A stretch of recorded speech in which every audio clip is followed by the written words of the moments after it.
എല്ലാ കൂട്ടുകാർക്കും coffee time book റിവ്യൂസിൻ്റെ audio ബുക്കിലേക്ക് സ്വാഗതം. ഇന്ന് അവതരിപ്പിക്കുന്നത് വിശ്വസാഹിത്യ കഥകളിൽ നിന്ന് സിൻബാദിൻ്റെ കപ്പൽ യാത്രകൾ എന്ന നോവലിൻ്റെ രണ്ടാം ഭാഗം. ഹിൻബാദ് അടുത്ത ദിവസവും സിൻബാദിൻ്റെ വസതിയിൽ ഹാജരായി. ഹിൻബാദിന് തൻ്റെ മൂന്നാമത്തെ കപ്പൽ യാത്രയെ സിൻബാദ് ഇപ്രകാരം വിശദീകരിച്ചു കൊടുത്തു. രണ്ടാമത്തെ കപ്പൽ യാത്രയ്ക്ക് ശേഷം ഞാൻ സ്വസ്ഥനായി ഏതാനും നാൾ വീട്ടിൽ തന്നെ കഴിച്ചുകൂട്ടി. കഴിഞ്ഞ 2 യാത്രകളിലും നേരിട്ട അപകടങ്ങളുടെ സ്മരണയാണ് അങ്ങനെ സ്വസ്ഥനായിരിക്കാൻ എന്നെ പ്രേരിപ്പിച്ചത്. പക്ഷേ ആ വിചാരം അധികനാൾ നിലനിന്നില്ല. വിദേശ സഞ്ചാരത്തിലുള്ള എൻ്റെ താല്പര്യം എന്നിൽ ശക്തിയായി തലപൊക്കി. അങ്ങനെ മൂന്നാമതൊരു കപ്പൽ യാത്രയ്ക്കും ഞാൻ തയ്യാറെടുത്തു. ഇത്തവണയും ഞാൻ ആവശ്യത്തിനുള്ള സാധനങ്ങൾ ശേഖരിച്ചുകൊണ്ട് മറ്റ് ഏതാനും കച്ചവടക്കാരും ഒരുമിച്ചാണ് യാത്ര ആരംഭിച്ചത്. ഏതാനും ദിവസങ്ങൾ അപകടങ്ങളൊന്നും കൂടാതെ തന്നെ കപ്പൽ ഓടിക്കൊണ്ടിരുന്നു. വഴിമധ്യയുള്ള തുറമുഖങ്ങളിലെല്ലാം ഇറങ്ങി ഞങ്ങൾ ധാരാളം വ്യാപാരങ്ങൾ ചെയ്യുകയും ചെയ്തു. യാത്ര പൊതുവെ മനസ്സിനും ശരീരത്തിനും ഉന്മേഷപ്രദമായി തോന്നിയിരുന്നു. എന്നാൽ ആ നില പെട്ടെന്ന് മാറി. ഒരു ദിവസം പുറംകടലിൻ്റെ ഒത്ത മധ്യത്തിൽ വെച്ച് ഒരു കൊടുങ്കാറ്റ് വീശി. കാറ്റിൻ്റെ ശക്തി മൂലം നിയന്ത്രണം വിട്ട് കപ്പൽ ഓടിത്തുടങ്ങി. കപ്പിത്താൻ വളരെ ശ്രമിച്ചിട്ടും കപ്പലിൻ്റെ ഗതിയെ നിയന്ത്രിക്കാൻ കഴിഞ്ഞില്ല. കപ്പൽ വഴിതെറ്റി ഏതോ അജ്ഞാതമായ ദിക്കിലേക്ക് പ്രയാണം ചെയ്തുകൊണ്ടിരുന്നു. ഒരേ നിലയിൽ തന്നെ കൊടുങ്കാറ്റ് അതിശക്തമായി വീശിക്കൊണ്ടിരുന്നു. 2-3 ദിവസങ്ങൾ കഴിഞ്ഞപ്പോൾ കൊടുങ്കാറ്റ് കപ്പലിനെ ഒരു ദ്വീപിൽ കൊണ്ടെത്തിച്ചു. കര കണ്ടപ്പോൾ ഞങ്ങൾക്ക് എല്ലാവർക്കും സന്തോഷമായി. കപ്പിത്താൻ പെട്ടെന്ന് തന്നെ നങ്കൂരമുറപ്പിച്ചു. കപ്പലിൽ നിന്നുകൊണ്ട് ചുറ്റുപാടും വീക്ഷിച്ചിട്ട് കപ്പിത്താൻ ഞങ്ങളോട് ഇപ്രകാരം പറഞ്ഞു: നമ്മൾ എത്തിയിരിക്കുന്നത് ഒരു വല്ലാത്ത സ്ഥലത്താണ്. ഈ ദ്വീപിലും അയൽ ദ്വീപിലും മൃതപ്രായന്മാരായ ഒരു തരം ജനങ്ങളാണ് അധിവസിക്കുന്നത്. അവർ മുട്ടാളന്മാരായതുകൊണ്ട് അവർ നമ്മളെ എതിർക്കും. വലിപ്പത്തിൽ അവർ ചെറിയവന്മാരാണ്. എങ്കിലും ഈച്ചയെപ്പോലെ നമ്മെ വന്ന് വളയും. അപ്പോൾ നാം അവരെ ഉപദ്രവിക്കരുത്. കാരണം നാം അവരിൽ ആരെയെങ്കിലും ഉപദ്രവിക്കുകയോ കൊല്ലുകയോ ചെയ്താൽ അവർ കൂട്ടത്തോടെ ഇളകി വന്ന് നമ്മെ എല്ലാം നശിപ്പിക്കും. കപ്പിത്താൻ്റെ ഈ വാക്കുകൾ ഞങ്ങളെ ക്രമത്തിലധികം ഭയാകുലരാക്കി. ആ കാട്ടുജാതിക്കാരുടെ കയ്യിൽ നിന്നും രക്ഷപ്പെടാനുള്ള മാർഗത്തെക്കുറിച്ചായിരുന്നു ഞങ്ങളിൽ ഓരോരുത്തരുടെയും ചിന്ത. ഞങ്ങളിങ്ങനെ ചിന്തയിൽ മുഴുകിയും പരിഭ്രമിച്ചും കഴിഞ്ഞുകൂടുന്നതിനിടയിൽ ചുവന്ന രോമത്താൽ മൂടപ്പെട്ട ശരീരങ്ങളോട് കൂടിയ അസംഖ്യം പേർ വന്ന് ഞങ്ങളുടെ കപ്പലിനെ വളഞ്ഞു കഴിഞ്ഞിരുന്നു. അവരിൽ ആർക്കും തന്നെ 2 അടിയിൽ കൂടുതൽ പൊക്കമുണ്ടായിരുന്നില്ല. അവർ കപ്പലിൻ്റെ ഒരു വശത്തുകൂടി തട്ടിൽ പ്രവേശിച്ചു തുടങ്ങി. ഈ സമയത്ത് ആത്മരക്ഷയ്ക്ക് വേണ്ടി ഒന്നും പ്രവർത്തിക്കാൻ ഞങ്ങൾക്ക് ധൈര്യമുണ്ടായില്ല. ഞങ്ങളിൽ ആരും തന്നെ അവരോട് ഒരക്ഷരം പോലും സംസാരിക്കാനും തുനിഞ്ഞില്ല. കപ്പൽ തട്ടിൽ പ്രവേശിച്ചവർ കപ്പൽ പായകളെ മുറിച്ചിടുകയും മറ്റും ചെയ്തു തുടങ്ങി. അതേ തുടർന്ന് അവർ എല്ലാവരും കൂടെ കപ്പൽ കടൽ തീരത്തേക്ക് വലിച്ചു കയറ്റിയിട്ട് ഞങ്ങൾ കപ്പൽ വിട്ടു പോകുന്നതിന് ആംഗ്യം കാണിച്ചു. അതിനുശേഷം അവർ ഞങ്ങളുടെ കപ്പൽ വേറൊരു ദ്വീപിലേക്ക് കൊണ്ടുപോയി.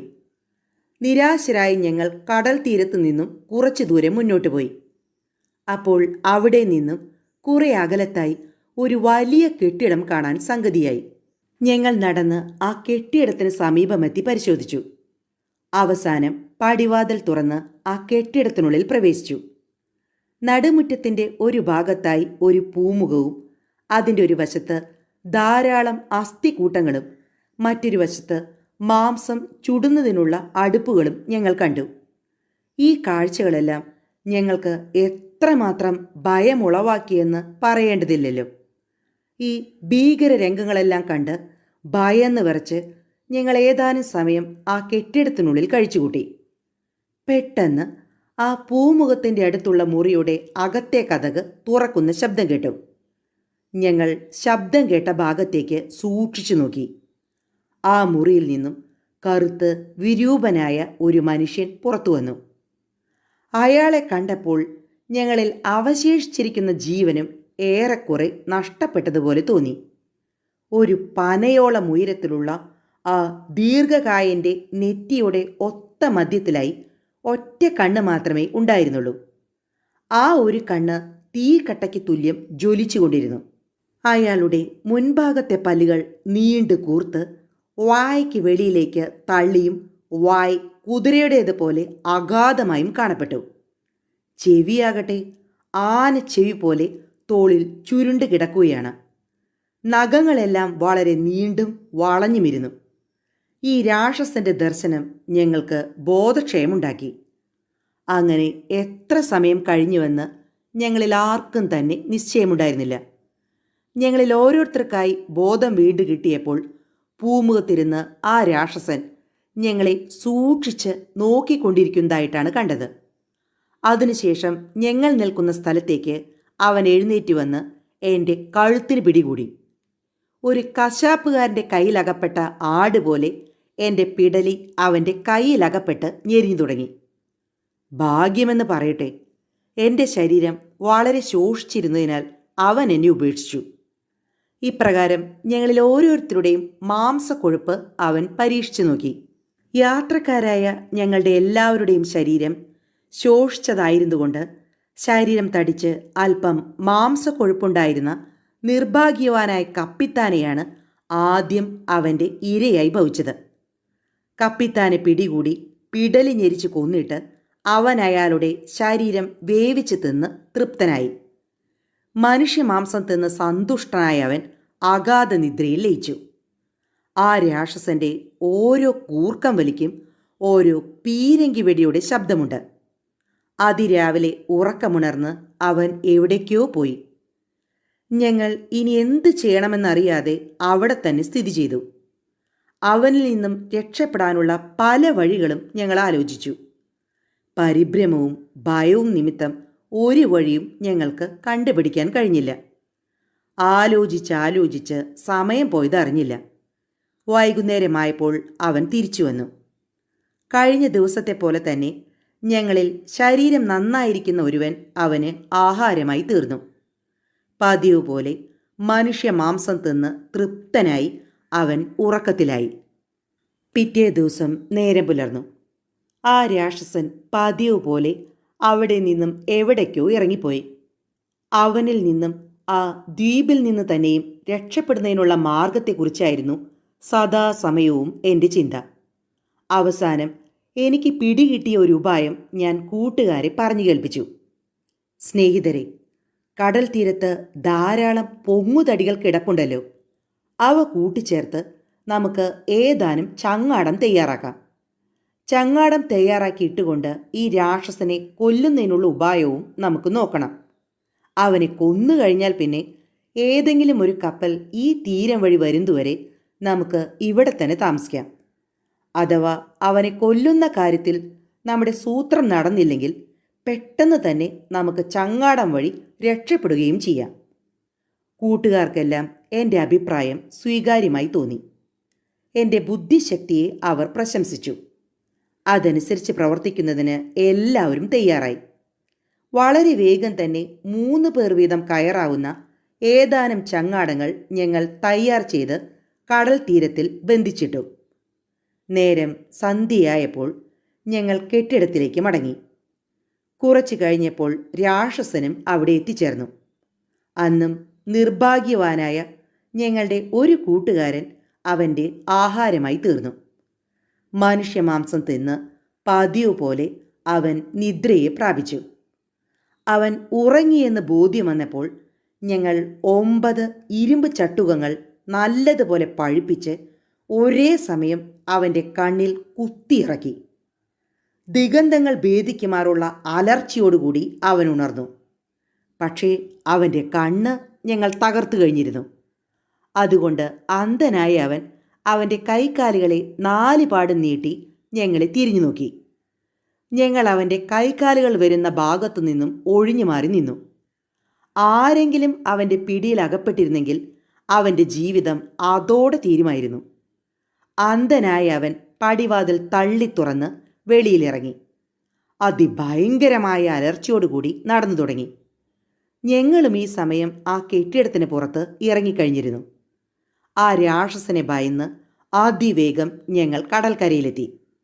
ഉടൻ തന്നെ ചങ്ങാടത്തിൽ കയറി കടലിലേക്ക് വളരെ വേഗം യാത്ര പുറപ്പെട്ടു. കരയിൽ നിന്നും ചങ്ങാടങ്ങൾ വളരെ അകലെ എത്തിയപ്പോൾ ഞങ്ങൾ ഒന്ന് തിരിഞ്ഞു നോക്കി. അപ്പോൾ കണ്ട കാഴ്ച ഞങ്ങളെ വല്ലാതെ ഭയപ്പെടുത്തി. ആ രാക്ഷസൻ അവനെപ്പോലുള്ള 2 രാക്ഷസന്മാരുമായി ഞങ്ങളുടെ നേർക്ക് വരുന്നതാണ് ഞങ്ങൾ കണ്ടത്. ഞങ്ങളുടെ സകല കഴിവുകളും എടുത്ത് ചങ്ങാടം മുന്നോട്ട് തുഴഞ്ഞു തുടങ്ങി. മറ്റ് രാക്ഷസന്മാർ ഒന്നിനു പിറകെ ഒന്നായി വളരെ വേഗത്തിൽ കടൽ തീരത്തേക്ക് പാഞ്ഞെത്തുന്നുമുണ്ടായിരുന്നു. ചില രാക്ഷസന്മാർ സമുദ്രത്തിൽ അരവരെ ഇറങ്ങി വന്ന് വലിയ പാറക്കല്ലുകൾ കൊണ്ട് ചങ്ങാടങ്ങളെ ലക്ഷ്യമാക്കി എറിയാനും തുടങ്ങി. ഞാൻ കയറിയിരുന്ന ചങ്ങാടമൊഴിച്ച് ബാക്കിയെല്ലാം ആ രാക്ഷസന്മാരുടെ പാറക്കല്ലുകൾ കൊണ്ടുള്ള ഏറു നിമിത്തം മുങ്ങിപ്പോയി. മുങ്ങിയ ചങ്ങാടങ്ങളിൽ യാത്ര ചെയ്തിരുന്നവരെല്ലാം തന്നെ വെള്ളത്തിൽ വീണ് മുങ്ങി മരിച്ചു. ഞാനും എൻ്റെ ചങ്ങാടത്തിലുണ്ടായിരുന്ന 2 പേര് മാത്രം ജീവനോടെ ശേഷിച്ചു. ഞങ്ങൾ പ്രാണഭീതിയോടെ ആഞ്ഞു തണ്ടുവലിച്ച് ആ രാക്ഷസരിൽ നിന്നും വളരെ ദൂരത്തെത്തി. എന്നിട്ടും ഞങ്ങളുടെ ഭയം അവസാനിച്ചിരുന്നില്ല. തണ്ട് വലിച്ചും തുഴഞ്ഞും ഒരു പകലും രാത്രിയും ആ കടലിൽ തന്നെ കഴിഞ്ഞുകൂടി. ഞങ്ങളുടെ കൈ കുഴഞ്ഞ് നന്നേ വലഞ്ഞു കഴിഞ്ഞിരുന്നു. വളരെ വിദൂരമല്ലാത്തൊരു ദ്വീപ് ഞങ്ങളുടെ കണ്ണിൽപ്പെട്ടു. വിശപ്പും ദാഹവും കൊണ്ട് ക്ഷീണിച്ചിരുന്ന ഞങ്ങൾ ശേഷിച്ച സർവ്വശക്തിയും ഉപയോഗിച്ച് ചങ്ങാടം ഒരുവിധം ആ ദ്വീപിലടിപ്പിച്ച് സാവധാനം കരയ്ക്കിറങ്ങി. കായ്ക്കനികളും പലവർഗ്ഗങ്ങളും പറിച്ചു തിന്ന് വിശപ്പിന് ശമനം വരുത്തി. അവിടെ അല്പനേരം വിശ്രമിച്ചു. ഞങ്ങളുടെ ക്ഷീണം ക്രമേണ മാറി. അപ്പോൾ സമയം വളരെ വൈകിക്കഴിഞ്ഞിരുന്നു. ആ കടൽക്കരയിൽ തന്നെ കിടന്നുറങ്ങുന്നതിന് ഞങ്ങൾ തീരുമാനിച്ചു. ഞങ്ങൾ മൂവരും മയക്കം പിടിച്ചു. നല്ല ഉറക്കമായിട്ടില്ല. പെട്ടെന്ന് ഒരു സർപ്പത്തിൻ്റെ ഭയങ്കര ചീറ്റൽ കേട്ട് ഞങ്ങൾ ഞെട്ടി ഉണർന്നു. ആ സർപ്പം ഞങ്ങളുടെ അടുത്ത് എത്തിക്കഴിഞ്ഞിരിക്കുന്നു. എന്താണ് രക്ഷാമാർഗമെന്നറിയാതെ ഞങ്ങൾ പരിഭ്രമിച്ചു. അതിന് ഒരു വലിയ തെങ്ങിൻ്റെ നീളവും വണ്ണവുമുണ്ട്. ഇതിനിടയിൽ സർപ്പം ചീറിയെടുത്തുകൊണ്ട് എൻ്റെ കൂട്ടുകാരിൽ ഒരുത്തനെ പിടികൂടി കഴിഞ്ഞിരുന്നു. അവൻ എത്ര ശ്രമിച്ചിട്ടും ആ ഭയങ്കര സർപ്പത്തിൽ നിന്നും പിടിവിടിവിക്കാൻ കഴിഞ്ഞില്ല. ആ സർപ്പം ഞങ്ങളുടെ കൂട്ടുകാരനെ ജീവനോടെ തന്നെ വിഴുങ്ങിക്കളഞ്ഞു. ഇത് കണ്ട് ഞാനും കൂട്ടുകാരനും പ്രാണരക്ഷാർത്ഥം അവിടെ നിന്നും ഓടി രക്ഷപ്പെട്ടു. ആ കാളസർപ്പത്തെ ഭയന്ന് ഞാനും എൻ്റെ ശേഷിച്ച കൂട്ടുകാരനും ആ ദ്വീപിൽ അങ്ങുമിങ്ങും പരിഭ്രാന്തരായി ചുറ്റിക്കറങ്ങി. ഒരു വൻ വൃക്ഷത്തിൻ്റെ മുകളിൽ കയറിയാൽ ആ സർപ്പത്തിൻ്റെ വായിൽ നിന്ന് രക്ഷപ്പെടാമെന്ന് ഞങ്ങൾ വിചാരിച്ചു. അതനുസരിച്ച് ഞങ്ങൾ ഉയരം കൂടിയ ഒരു വൃക്ഷം കണ്ടുപിടിച്ചു. രാത്രി മുഴുവൻ ആ വൃക്ഷത്തിൻ്റെ മുകളിൽ കയറിയിരുന്ന് ആ സർപ്പത്തിൽ നിന്ന് രക്ഷപ്പെടാമെന്ന് ഞങ്ങൾ തീരുമാനിച്ചു. എന്നാൽ ഞങ്ങൾ ആ വൃക്ഷത്തിൻ്റെ മുകളിൽ കയറിയിരുന്ന് ഏറെ സമയം കഴിയുന്നതിന് മുമ്പായി തന്നെ ആ ഘോരസർപ്പം വൃക്ഷച്ചൂട്ടിൽ എത്തിക്കഴിഞ്ഞു. അവൻ ക്രമേണ വൃക്ഷത്തിൽ കയറുവാൻ തുടങ്ങി. ഞാനാണ് ഏറ്റവും ഉയരത്തിൽ ഇരുന്നിരുന്നത്. എൻ്റെ കൂട്ടുകാരൻ ഞാൻ ഇരുന്നതിന് താഴെയുള്ള ഒരു ശാഖയിലാണ് ഇരിപ്പുറപ്പിച്ചിരുന്നത്. വൃക്ഷത്തിൽ കയറിയ സർപ്പം ആദ്യം കണ്ട എൻ്റെ കൂട്ടുകാരനെ കടന്നു പിടികൂടി. സർപ്പം അയാളെ വിഴുങ്ങിയിട്ട് താഴെ ഇറങ്ങിപ്പോയി. ആ രാത്രി മുഴുവൻ ഏകനായി പേടിച്ച് വിറച്ച് ഞാൻ ആ മരത്തിൻ്റെ മുകളിൽ തന്നെ കഴിഞ്ഞുകൂടി.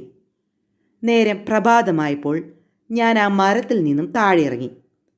സദാസമയവും ആ ഘോര സർപ്പത്തെക്കുറിച്ച് ചിന്തിച്ച് ഞാൻ ഭയപ്പെട്ടുകൊണ്ടിരുന്നു. പകൽ സമയം മുഴുവൻ പലതരം കാട്ടുകമ്പുകൾ ശേഖരിച്ച് ചെറിയ ചെറിയ കെട്ടുകളാക്കി ഞാനിരുന്ന വൃക്ഷത്തിനു ചുറ്റും ഒരു കോട്ട നിർമ്മിച്ചു. നേരം സന്ധ്യയായപ്പോൾ ഞാൻ എൻ്റെ കോട്ടയ്ക്കുള്ളിൽ അഭയം പ്രാപിച്ചു. കുറച്ചിരുട്ടിയപ്പോൾ പതിവ് പോലെ സർപ്പം അവിടെ എത്തി. എന്നാൽ എൻ്റെ കോട്ട ഭേദിച്ച് അകത്ത് കടക്കാൻ അവന് പ്രയാസമായിരുന്നു. അതുകൊണ്ട് മാളത്തിന് വെളിയിൽ എലിയെ കാത്തുകിടക്കുന്ന പൂച്ചയെപ്പോലെ സർപ്പം എന്നെ കാത്ത് കോട്ടയ്ക്ക് വെളിയിൽ കിടപ്പായി. ഞാൻ ഭയന്ന് വിറച്ച് കോട്ടയ്ക്കുള്ളിലും ഇരിപ്പായി. ആ രാത്രി മുഴുവൻ അങ്ങനെ കഴിഞ്ഞുകൂടി. നേരം പ്രഭാതമായപ്പോൾ സർപ്പം എന്നെ ഉപേക്ഷിച്ച് അവിടം വിട്ടുപോയി. സർപ്പം അവിടെ നിന്നും പോയ വളരെ നേരം കഴിഞ്ഞിട്ടേ എനിക്ക് ആ കോട്ടയിൽ നിന്ന് വെളിയിൽ ഇറങ്ങാൻ ധൈര്യമുണ്ടായുള്ളൂ. ഞാൻ കോട്ടയ്ക്ക് വെളിയിൽ ഇറങ്ങിയപ്പോൾ സൂര്യൻ ഉദിച്ചു കഴിഞ്ഞിരുന്നു. കോട്ടയ്ക്ക് വെളിയിൽ ഇറങ്ങിയ ഞാൻ നേരെ കടൽ തീരത്തേക്കാണ് നടന്നത്. എൻ്റെ ഭയത്തിന് അവസാനമുണ്ടായിരുന്നില്ല. സർപ്പം വിഴുങ്ങി മരിക്കുന്നതിൽ ഭേദം കടലിൽ ചാടി ആത്മഹത്യ ചെയ്യുന്നതാണ് നല്ലതെന്ന് എനിക്ക് തോന്നി. ഞാൻ അതിനായി ഒരുങ്ങി കടൽ തീരത്തെത്തി. തീരത്ത് നിന്ന് അങ്ങ് കടലിലേക്ക് നോക്കിയപ്പോൾ വളരെ വിദൂരതയിൽ കപ്പലിൻ്റെ പായകൾ എൻ്റെ ദൃഷ്ടിയിൽപ്പെട്ടു. അപ്പോൾ എനിക്കുണ്ടായ സന്തോഷം വർണ്ണനാതീതമാണ്. ഞാൻ വളരെ ഉച്ചത്തിൽ നിലവിളിച്ചു. പക്ഷേ കാര്യമൊന്നും ഉണ്ടായില്ല. ഈ സമയം എനിക്ക് വേറൊരു ഉപായം തോന്നി. ഞാനത് പ്രയോഗിച്ചു നോക്കി. കപ്പൽക്കാരുടെ ദൃഷ്ടിയെ ആകർഷിക്കത്തക്ക വിധം എൻ്റെ തലപ്പാവിൻ്റെ ഒരു ഭാഗമെടുത്ത് ഒരു കമ്പിൽ കെട്ടി ഉയരത്തിൽ വീശി. എൻ്റെ ആ സൂത്രം ശരിക്കും ഫലിക്കുക തന്നെ ചെയ്തു. കരയ്ക്ക് നിന്ന് കപ്പൽ പോരുവാൻ ഞാൻ കാണിച്ച അടയാളം കപ്പലിൽ ഇരുന്നവർക്ക് മനസ്സിലായി. ഉടൻ തന്നെ കപ്പലിൽ നിന്നും ഒരു തോണി ഞാൻ നിൽക്കുന്ന സ്ഥാനത്തേക്ക് അയക്കപ്പെട്ടു. ആ തോണിയിൽ കയറി ഞാൻ കപ്പലിലെത്തി. കപ്പൽ തട്ടിൽ പ്രവേശിച്ച ഉടൻ തന്നെ എന്നെ കാണുവാൻ കപ്പിത്താനും മറ്റ് കച്ചവടക്കാരും ചുറ്റും കൂടി. ഞാൻ എങ്ങനെ ഈ വിജന പ്രദേശത്ത് എത്തിച്ചേർന്നു എന്നറിയാൻ എല്ലാവർക്കും വലിയ ആഗ്രഹം തോന്നി. ആ ഘോരസർപ്പം എൻ്റെ 2 കൂട്ടുകാരെ വിഴുങ്ങിക്കളഞ്ഞതുവരെയുള്ള സംഭവങ്ങളെല്ലാം ഞാൻ അവർക്ക് വിവരിച്ചു കൊടുത്തു. എൻ്റെ കഴിഞ്ഞ കഥകളെല്ലാം കേട്ട് അവർക്ക് സന്തോഷവും സഹതാപവും ഒക്കെ തോന്നിയിരിക്കണം. കപ്പലിലുണ്ടായിരുന്നവർ എനിക്ക് ആവശ്യത്തിനുള്ള ഭക്ഷണവും വസ്ത്രങ്ങളും തന്ന് സഹായിച്ചു. തുടർന്ന് അവരോടൊത്ത് യാത്ര തുടർന്നുകൊള്ളാൻ കപ്പിത്താനിൽ നിന്ന് എനിക്ക് അനുവാദവും ലഭിച്ചു. കപ്പൽ വീണ്ടും യാത്ര തുടർന്നു. കുറേയേറെ ദിവസങ്ങൾ ഞങ്ങൾക്ക് കപ്പലിൽ തന്നെ കഴിച്ചു കൂട്ടേണ്ടതായി വന്നു. കാരണം യാത്രാമധ്യേ കപ്പൽ ചേരുന്നതിനുള്ള തുറമുഖങ്ങൾ ഒന്നും തന്നെയില്ലായിരുന്നു. തുടർച്ചയായി കപ്പൽ അങ്ങനെ യാത്ര ചെയ്ത ശേഷം ഒടുവിൽ ഞങ്ങൾ സാൽ ആബാദ് എന്ന ഒരു ദ്വീപിലെത്തിച്ചേർന്നു. തുറമുഖത്ത് നങ്കൂരമുറപ്പിച്ച ശേഷം കപ്പിത്താൻ്റെ അനുവാദത്തോടുകൂടി കച്ചവടക്കാർ തങ്ങളുടെ സാമാനങ്ങളെ ഓരോന്നായി കരയ്ക്കിറക്കുവാൻ ആരംഭിച്ചു. കപ്പിത്താനും ഞാനും ഒട്ടാകെയുള്ള യാത്രക്കാരുമെല്ലാം കച്ചവട സാധനങ്ങൾ ഇറക്കുന്നതിൽ വ്യാപൃതരായി. ഈ അവസരത്തിൽ കപ്പിത്താൻ എൻ്റെ അടുക്കൽ വന്ന് ഇപ്രകാരം പറഞ്ഞു: പണ്ട് ഈ കപ്പലിൽ യാത്ര ചെയ്തിരുന്ന ഒരു കച്ചവടക്കാരൻ്റെ സാമാനങ്ങൾ ഈ കപ്പലിൽ ഞാൻ സൂക്ഷിച്ചു വെച്ചിട്ടുണ്ട്. അയാൾ മരിച്ചു പോയതായിട്ടാണ് എൻ്റെ അറിവ്. എങ്കിലും അയാളുടെ സാമാനങ്ങൾ വിറ്റ് കിട്ടുന്ന പണം അയാളുടെ ശരിയായ അവകാശികൾക്ക് കൊടുക്കണമെന്നാണ് ഞാൻ തീരുമാനിച്ചിരിക്കുന്നത്. അതുകൊണ്ട് നിങ്ങൾ ആ സാധനങ്ങൾ ഏറ്റുവാങ്ങി കച്ചവടം ചെയ്യണം. അതിൽ നിന്ന് കിട്ടുന്ന ലാഭത്തിൻ്റെ ഒരു ഭാഗം നിങ്ങൾക്കുള്ള പ്രയത്നഫലമായി ഞാൻ തരുന്നതാണ്. ബാക്കി പണം അയാളുടെ അവകാശികളെ ഏൽപ്പിക്കുകയും ചെയ്യാം. കപ്പിത്താൻ്റെ നിർദ്ദേശം ഞാൻ സ്വീകരിച്ചു. അതനുസരിച്ച് എന്നെ ഏൽപ്പിക്കാനുള്ള ചരക്കുകളുടെ വിവരം കപ്പിത്താൻ്റെ ഗുമസ്തൻ തയ്യാറാക്കി തുടങ്ങി. ചരക്കുകളുടെ പട്ടിക തയ്യാറാക്കിയിട്ട് ഗുമസ്തൻ കപ്പിത്താനോട് ഈ ചരക്കുകൾ ആരുടെ വകയായി കണക്കിൽ എഴുതണമെന്ന് ചോദിച്ചു. ഗുമസ്തൻ്റെ ചോദ്യത്തിന് പെട്ടെന്ന് സിൻബാദിൻ്റെ വകയായി കണക്കിൽ എഴുതണമെന്ന് കപ്പിത്താൻ മറുപടി കൊടുത്തത് കേട്ടപ്പോൾ ഞാൻ അതിശയിച്ചു പോയി. കപ്പിത്താൻ എൻ്റെ പേര് ഉച്ചരിച്ച് കേട്ടപ്പോൾ എനിക്കുണ്ടായ ആശ്ചര്യവും സന്തോഷവും വർണ്ണനാതീതമാണ്. ഞാൻ പെട്ടെന്ന് കപ്പിത്താനെ ആകപ്പാടെ ഒന്ന് സൂക്ഷിച്ചു നോക്കി. പെട്ടെന്ന് എനിക്ക് ആളെ മനസ്സിലായി. എൻ്റെ 2ാമത്തെ കപ്പൽ യാത്രയിൽ ഞാൻ ഉറങ്ങിക്കിടന്നപ്പോൾ എന്നെ ഉപേക്ഷിച്ചിട്ട് കപ്പൽ ഓടിച്ചു പോയത് ഈ കപ്പിത്താൻ തന്നെയായിരുന്നെന്ന് ഇപ്പോഴാണ് എനിക്ക് മനസ്സിലായത്. ആളെ തിരിച്ചറിഞ്ഞ് ഞാൻ കപ്പിത്താനോട് സംശയരൂപത്തിൽ ചോദിച്ചു: ഈ കെട്ടുകളുടെ ഉടമസ്ഥൻ്റെ പേര് സിൻബാദ് എന്ന് ആയിരുന്നു? അതെ, അയാൾ ബാഗ്ദാദുകാരനായിരുന്നു. കപ്പിത്താൻ തുടർന്ന് പറഞ്ഞു: ബാൽസോറ തുറമുഖത്ത് വെച്ചാണ് അയാൾ എൻ്റെ കപ്പലിൽ കയറിയത്. യാത്രാമധ്യേ കപ്പൽ ഒരു ദ്വീപിലെടുത്തു. ശുദ്ധജലവും ഭക്ഷിക്കുന്നതിനുള്ള പഴവർഗ്ഗങ്ങളും ശേഖരിക്കുന്നതിനായി ഞങ്ങൾ ആ ദ്വീപിലിറങ്ങി. കരയ്ക്കിറങ്ങിയവരുടെ കൂട്ടത്തിൽ സിൻബാദും ഉണ്ടായിരുന്നു. എന്നാൽ അയാൾ മടങ്ങി വന്നോ ഇല്ലയോ എന്നുള്ള വിവരം എനിക്ക് ശ്രദ്ധിക്കാൻ കഴിഞ്ഞില്ല. കപ്പൽ അവിടെ നിന്ന് ഓടിച്ച് 4 മണിക്കൂർ കഴിഞ്ഞ ശേഷമാണ് അയാൾ കപ്പലിൽ മടങ്ങിയെത്തിയില്ല എന്നുള്ള വിവരം ഞാൻ അറിയുന്നത്. കപ്പൽ മടങ്ങി വരിക പ്രയാസകരവും അപകടപൂർണവുമായി എനിക്ക് തോന്നി. അതുകൊണ്ട് ഞങ്ങൾ മുന്നോട്ടുള്ള യാത്ര തുടരുക തന്നെയെന്ന് തീരുമാനിച്ചു. സിൻബാദ് ഏകനായി ആ ദ്വീപിൽ അവശേഷിക്കുകയും ചെയ്തു. അയാൾ മരിച്ചുപോയി എന്ന് പറയുന്നത് വാസ്തവമാണോ? തീർച്ചയായും അയാൾ മരിച്ചു കാണും. അല്ല കപ്പിത്താൻ, നിങ്ങൾക്ക് തെറ്റി പറ്റിയിരിക്കുന്നു. നിങ്ങൾ എന്നെ സൂക്ഷിച്ചു നോക്കൂ. അപ്പോൾ നിങ്ങൾക്ക് മനസ്സിലാകും, മരിച്ചുപോയെന്ന് പറയുന്ന ആ സിൻബാദ് തന്നെയാണ് നിങ്ങളുടെ മുമ്പിൽ നിൽക്കുന്ന ഈ സിൻബാദ് എന്ന്. ഞാൻ ആ ദ്വീപിൽ ഒരിടത്ത് കിടന്ന് ഉറങ്ങിപ്പോയത് വാസ്തവമാണ്. എന്നാൽ ഉണർന്നപ്പോൾ നിങ്ങൾ ആരെയും അവിടെ എങ്ങും കാണാനുണ്ടായിരുന്നില്ല. ഓടിക്കിതച്ച് കടൽ തീരത്തെത്തിയപ്പോൾ കപ്പൽ ബഹുദൂരം അകലെ എത്തിക്കഴിഞ്ഞിരുന്നു.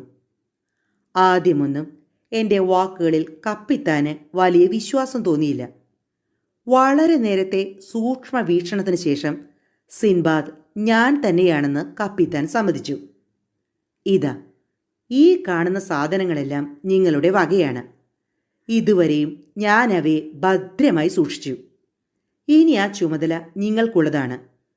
നിങ്ങളുടെ സാമാനങ്ങളിൽ ചിലതെല്ലാം ഞാൻ വളരെ ആദായകരമായ വിലയ്ക്ക് വിറ്റിട്ടുണ്ട്.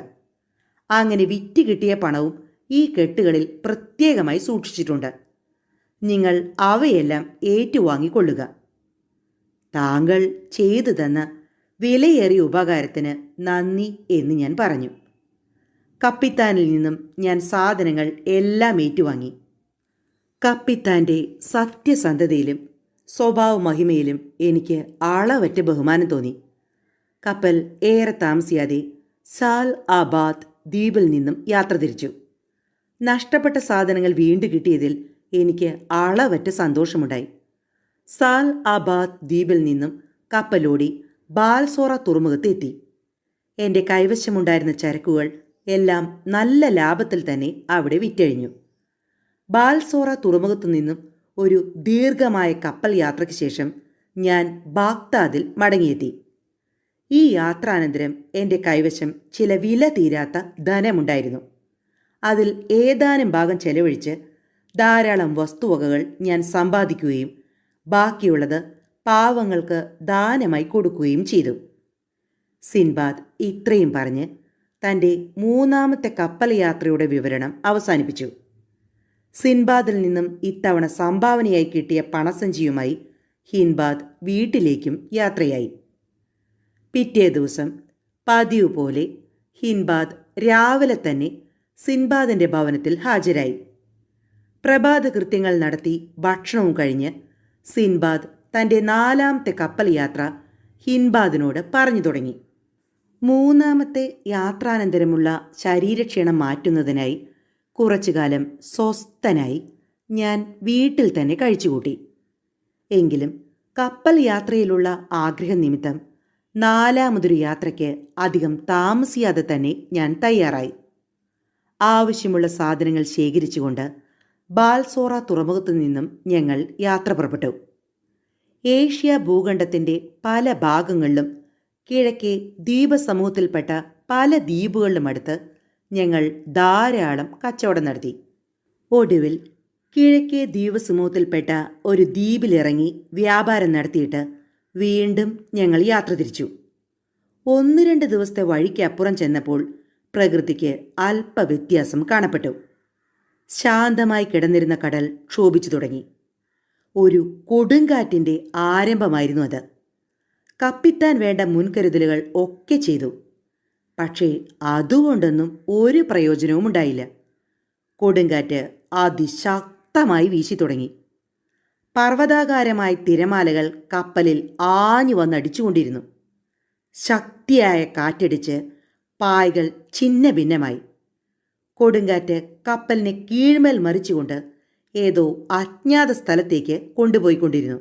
അവസാനം അതിഭയങ്കരമായൊരു കൊടുങ്കാറ്റ് കപ്പലിനെ കടലിൽ കിടന്ന ഒരു പാറയോട് ചേർത്ത് അടിച്ചുടച്ചു കളഞ്ഞു. ഇതോടുകൂടി യാത്രക്കാരിൽ പലരുടെയും ജീവനും കപ്പലിലുണ്ടായിരുന്ന സാമാനങ്ങൾ മുഴുവനും നഷ്ടപ്പെടുത്തി കളഞ്ഞു. ഞങ്ങൾ ഏതാനും പേർ കപ്പലിൽ നിന്നും ചിതറിപ്പോയ ഒരു തടി കഷ്ണത്തിൽ പിടികൂടി അതിൽ കയറിയിരുന്നു. പലരും യാതൊന്നിലും പിടികിട്ടാതെ നീന്തിയും പതച്ചും കൈകാലുകൾ കുഴഞ്ഞ് കടലിൻ്റെ അത്യഗാധത്തിൽ താണുകൊണ്ടിരുന്നു. ഞങ്ങൾ കയറിയിരുന്ന തടി കഷ്ണം ഒഴുക്കിൻ്റെ ഗതിയനുസരിച്ച് നീങ്ങിക്കൊണ്ടിരുന്നു. ഏതാനും മണിക്കൂറുകൾ കഴിഞ്ഞപ്പോൾ ഒഴുക്കിൻ്റെ ഗതിവേഗം ഞങ്ങളെ സമീപത്തുണ്ടായിരുന്ന ഒരു ദ്വീപിനോട് അടുപ്പിച്ചു. ഞങ്ങളുടെ ജീവൻ രക്ഷിച്ച ആ തടി കഷ്ണം കരയോട് ചേർത്തടിപ്പിച്ച് ഞങ്ങൾ ആ ദ്വീപിലിറങ്ങി. അവിടെ നിന്ന് ലഭിച്ച പഴവർഗ്ഗങ്ങളും മറ്റും ആഹരിച്ച് ഞങ്ങൾ വിശപ്പടക്കി. ദാഹത്തിന് മതിയാവോളം ശുദ്ധജലവും പാനം ചെയ്ത് ആ രാത്രിയിൽ കടൽ തീരത്തിന് സമീപം തന്നെ ഞങ്ങൾ ഒരുവിധം കഴിച്ചുകൂട്ടി. അങ്ങനെ നേരം വെളുപ്പിച്ചു. അതിരാവിലെ തന്നെ ദ്വീപ് ചുറ്റി നടന്ന് കാണുവാൻ ഞങ്ങൾ പുറപ്പെട്ടു. അധിക സമയം കഴിയുന്നതിന് മുമ്പ് ദ്വീപിൻ്റെ ഉൾഭാഗത്ത് ഞങ്ങൾ എത്തിച്ചേർന്നു. അവിടെ അങ്ങിങ്ങായി ചില വീടുകൾ കണ്ടു. ഞങ്ങൾ ആ ഭാഗത്തേക്ക് നീങ്ങി തുടങ്ങി.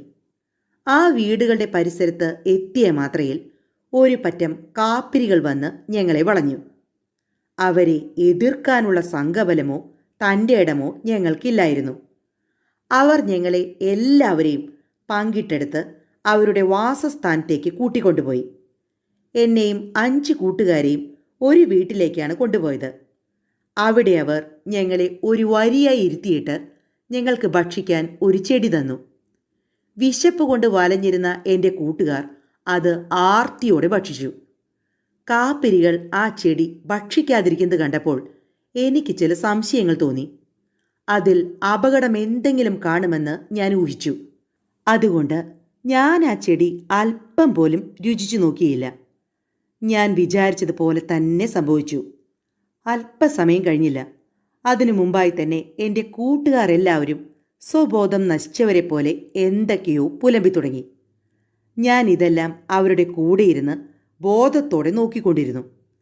കുറച്ച് കഴിഞ്ഞപ്പോൾ കാപ്പിരികൾ ഞങ്ങൾക്ക് ചോറ് കൊണ്ടുവന്ന് തന്നു. ബോധം നശിച്ചിരുന്ന എൻ്റെ കൂട്ടുകാർ അതും ആർത്തിയോടെ ഭക്ഷിക്കാൻ തുടങ്ങി. ചോറിൽ കുറച്ച് ഞാനും ഭക്ഷിക്കാതിരുന്നില്ല. ആദ്യം ഞങ്ങൾക്ക് ചെടി തന്നത് ഞങ്ങളുടെ സ്വബോധം നശിപ്പിക്കുന്നതിന് വേണ്ടിയും രണ്ടാമത് ചോറ് തന്നത് ഞങ്ങളുടെ ശരീരം തടിപ്പിക്കുന്നതിന് വേണ്ടിയും ആയിരുന്നു. ഇങ്ങനെ ശരീരം തടി വെപ്പിച്ചിട്ട് മനുഷ്യരെ കടിച്ചു തിന്നുകയാണ് അവരുടെ പതിവെന്ന് ഞാൻ എളുപ്പത്തിൽ മനസ്സിലാക്കി. കാപ്രികളുടെ മുമ്പിൽ ഞാനും എൻ്റെ കൂട്ടുകാരെ പോലെ ബോധമില്ലാത്തവനായി നടിച്ചിരുന്നു. ഞാൻ ഊഹിച്ചതുപോലെ തന്നെ അവർ എൻ്റെ കൂട്ടുകാരിൽ ഓരോരുത്തരെയായി ക്രമേണ കൊന്നു തിന്നു തുടങ്ങി. ഞാൻ ആഹാരം ഒന്നും കഴിക്കാതിരുന്നുകൊണ്ട് എൻ്റെ ശരീരം നാൾക്ക് നാൾ ക്ഷീണിച്ചു തുടങ്ങി. അതുകൊണ്ട് ഉടനെ എന്നെ കൊന്നു തിന്നുന്നതിന് അവർ തയ്യാറായില്ല. ശരീരം നന്നായിട്ടാകാം എന്നെ കൊല്ലുന്നത് എന്നവർ തീരുമാനിച്ചു. എൻ്റെ ശരീരം ക്ഷീണിച്ചിരുന്നുകൊണ്ട് സ്വന്തം ഇഷ്ടപ്രകാരം അങ്ങുമിങ്ങും നടക്കുന്നതിനും ഇഷ്ടം പോലെ ആഹാര സാധനങ്ങൾ കഴിക്കുന്നതിനും അവർക്ക് ഒരു വിരോധവുമില്ലായിരുന്നു. പക്ഷേ ജീവൻ മാത്രം നിലനിർത്താൻ വേണ്ടിയുള്ള ആഹാരമേ ഞാൻ കഴിച്ചിരുന്നുള്ളൂ. കാരണം ശരീരം നന്നായാൽ അവർ എന്നെയും കൊന്നു തിന്നുമെന്ന് എനിക്കറിയാമായിരുന്നു. സൂത്രത്തിൽ ഒരു ദിവസം കാപ്രികളുടെ വാസസ്ഥാനത്ത് നിന്നും വളരെ ദൂരം വരെ ഞാൻ സഞ്ചരിച്ചു. രാത്രിയായപ്പോൾ കാപ്രികൾ കണ്ടുപിടിക്കാത്ത ഒരു സ്ഥലത്ത് കഴിഞ്ഞുകൂടി. അടുത്ത ദിവസം പ്രഭാതത്തിൽ അവിടെ നിന്നും യാത്ര തുടർന്നു. തുടർച്ചയായി 7 ദിവസം അങ്ങനെ യാത്ര ചെയ്തു. ഈ യാത്രക്കിടയിൽ എൻ്റെ ഭക്ഷണം നാളികേരവും അതിൻ്റെ മധുരവെള്ളവും മാത്രമായിരുന്നു. 8ാമത്തെ ദിവസം ഞാനൊരു കടൽ തീരത്തിന് തൊട്ടടുത്ത് എത്തിച്ചേർന്നു. അവിടെ ഞാൻ കണ്ട കാഴ്ച എന്നെ വളരെ സന്തോഷിപ്പിച്ചു. എന്നെപ്പോലെ തന്നെ വെള്ള നിറമുള്ള മനുഷ്യർ അവിടെ നിന്ന് കുരുമുളക് ശേഖരിക്കുന്നു. പോയി എൻ്റെ ജീവൻ തിരിച്ചു കിട്ടിയതുപോലെ എനിക്ക് തോന്നി. എന്നെ കണ്ടയുടൻ തന്നെ എന്നോട് അവർ ആരാണെന്നും എങ്ങനെയാണ് അവിടെ എത്തിച്ചേർന്നതെന്നും അവർ ചോദിച്ചു.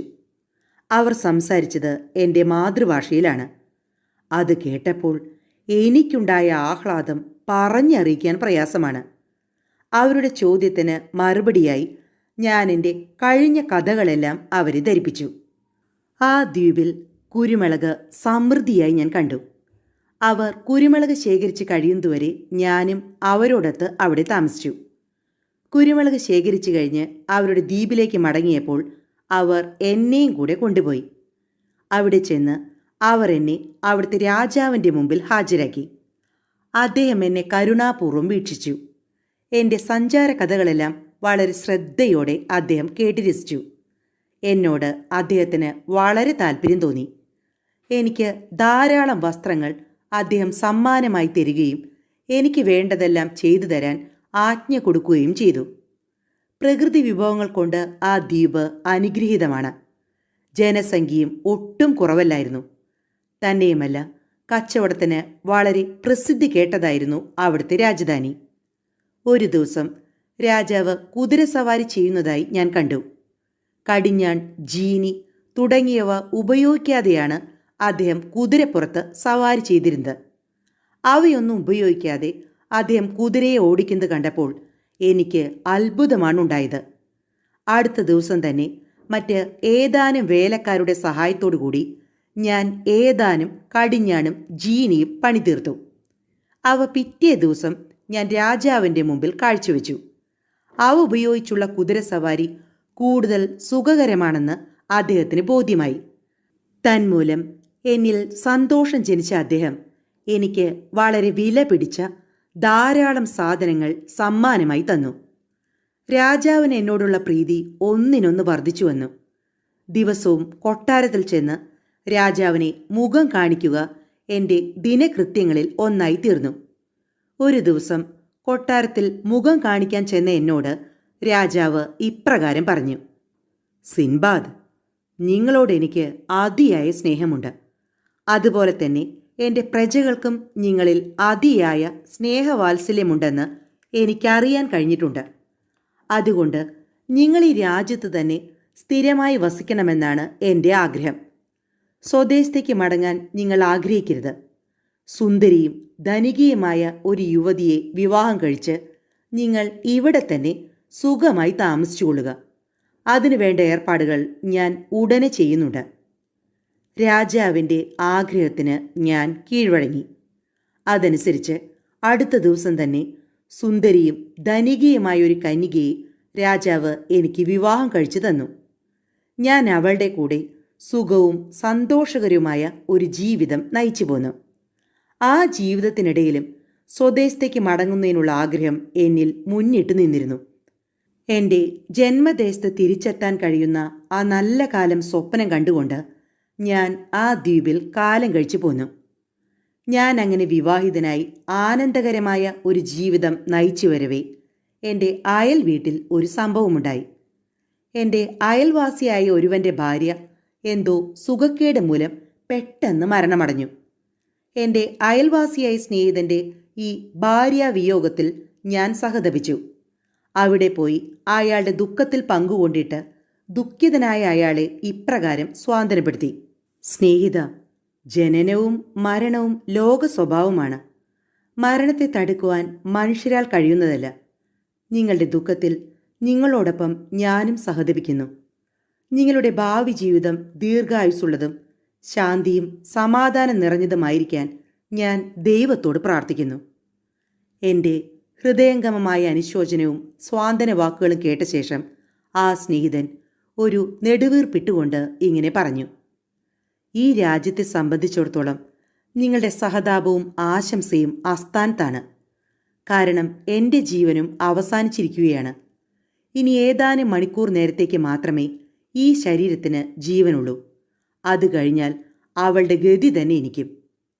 സ്നേഹിതൻ്റെ ഈ മറുപടിയുടെ പൊരുൾ എനിക്ക് മനസ്സിലായില്ല. ഒന്നും മനസ്സിലാക്കാത്തവനെ പോലെ ഞാൻ കൂടുതൽ ഉത്കണ്ഠ പ്രകടിപ്പിച്ചു. അയാൾ ഇപ്രകാരം തുടർന്നു പറഞ്ഞു: നിങ്ങൾക്ക് ഈ രാജ്യത്തെ നിയമങ്ങളെയും ആചാരങ്ങളെയും സംബന്ധിച്ച് ഒന്നും അറിഞ്ഞുകൂടാ. അത്രയ്ക്ക് വിചിത്രമായ ചില നിയമങ്ങളും ആചാരങ്ങളും ഇവിടെ നിലവിലുണ്ട്. ഭാര്യ ആദ്യം മരിച്ചാൽ ഭർത്താവിനെയും ഭർത്താവ് ആദ്യം മരിച്ചാൽ ഭാര്യയെയും ഒരുമിച്ച് കുഴിച്ചു മൂടണമെന്നാണ് ഇവിടുത്തെ നിയമം. അതുകൊണ്ട് ഭാര്യ ഭർത്താക്കന്മാരിൽ ആരെങ്കിലും ആദ്യം മരിച്ചാലും കുഴിച്ചിടുന്നത് രണ്ടുപേരെയും ഒരുമിച്ചായിരിക്കും. ഈ നിയമം അനുസരിക്കാതിരിക്കാൻ ഈ രാജ്യവാസികളിൽ ആരാലും സാധ്യമല്ല. മരിച്ചുപോയ എൻ്റെ ഭാര്യയുടെ കൂടെ ജീവനോടിരിക്കുന്ന എന്നെയും കുഴിച്ചിടുന്നതാണ്. അതുകൊണ്ടാണ് ഞാൻ പറഞ്ഞത് നിങ്ങളുടെ ആശംസ ആസ്ഥാനത്തിലാണെന്ന്. അവിടെ നിലവിലിരുന്ന ക്രൂരമായ ഈ ആചാര സമ്പ്രദായത്തെക്കുറിച്ച് കേട്ടപ്പോൾ ഞാൻ ഞെട്ടിപ്പോയി. നിസ്സഹായനായ ആ മനുഷ്യനോട് എനിക്ക് കൂടുതൽ സഹതാപം തോന്നി. ഇതിനിടയിൽ ശവസംസ്കാരത്തിൽ പങ്കുകൊള്ളുന്നതിനായി അയാളുടെ ബന്ധുക്കളും അയൽവാസികളും സ്നേഹിതന്മാരും വന്നു ചേർന്ന് തുടങ്ങി. ശവസംസ്കാര ചടങ്ങുകൾക്കായി അവർ എല്ലാവരും കൂടിച്ചേർന്ന് മൃതശരീരം കുളിപ്പിച്ച് വെള്ള വസ്ത്രത്തിൽ പൊതിഞ്ഞു. വിവാഹ ദിവസം കല്യാണപ്പെണ്ണിനെ അലങ്കരിക്കാറുള്ളതുപോലെ ആ മൃതശരീരം സർവാലങ്കാര വിഭൂഷിതമാക്കി. മരിച്ചുപോയ ആ സ്ത്രീ ജീവനോടെ ഇരുന്നപ്പോൾ ധരിച്ചു വന്നിരുന്ന അവളുടെ വിശേഷപ്പെട്ട വസ്ത്രങ്ങളും വില പിടിച്ച ആഭരണങ്ങളുമാണ് ആ ശവശരീരത്തിൽ അണിയിച്ചത്. അതികെങ്കേമമായി അലങ്കരിച്ച ആ മൃതശരീരം ഒരു തുറന്ന ശവമഞ്ചത്തിൽ കിടത്തിയിട്ട് ഏതാനും പേർ അതും ചുമന്നുകൊണ്ട് മുൻപേയും ശേഷിച്ചവർ പിന്തുടർന്നും ശവക്കോട്ടയിലേക്കുള്ള യാത്ര ആരംഭിച്ചു.